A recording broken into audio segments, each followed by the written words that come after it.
General rules. 1. Only the person who has the con can give conning order and helm order during navigation. 2. The duty officer on the bridge can take the con anytime by giving conning order and helm order. 3. If in doubt, ask the duty officer if she or he has the con. 4. Compass directions are always be given in using 3 numbers. For example, course 131. 5. Helm orders are always be given in whole number.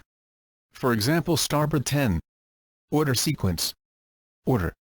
Repeat. Report. Acknowledge.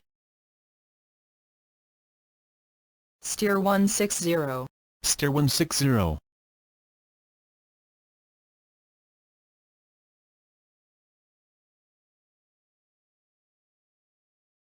Course 160, ma'am. Very good. Notice that the steering wheel is turning in opposite direction before the ship head reaches the desired course.